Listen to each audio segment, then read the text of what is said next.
En Guinée-Bissau, la Commission nationale des élections, la CNE, affirme ne pas pouvoir proclamer les résultats des élections après la destruction des procès-verbaux par des hommes armés le 26 novembre dernier, jour du coup d'État.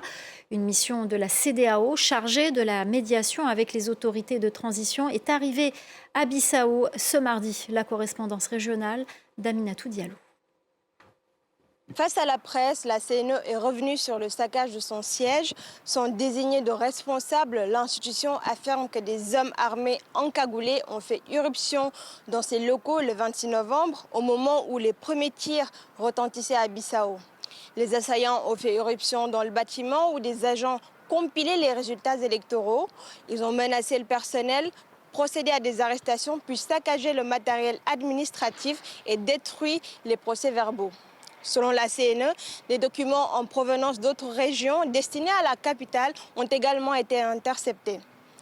Depuis le début de la crise déclenchée par le coup d'État, plusieurs acteurs politiques, notamment de l'opposition, réclament la poursuite du processus électoral.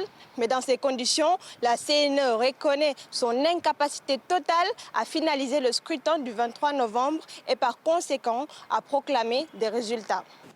Les assaillants ont confisqué les effets personnels, les téléphones portables, les ordinateurs, les portefeuilles des agents.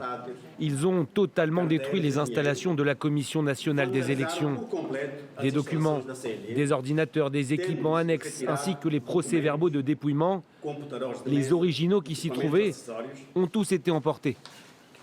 Pour conclure, la Commission réaffirme à la mission de la CEDEAO son incapacité totale à finaliser le processus électoral du 23 novembre 2025 et à proclamer les résultats, puisqu'elle ne détient aucun procès-verbal régional à sa disposition.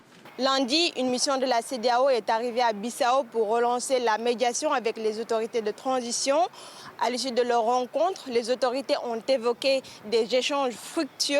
Le président de la CNE ainsi que des magistrats détenus depuis la prise du pouvoir par les militaires ont été libérés. En revanche, l'opposant Domingos Simões Pereira, le leader du PAIGC, le parti historique du pays, reste toujours détenu, selon des membres de sa famille.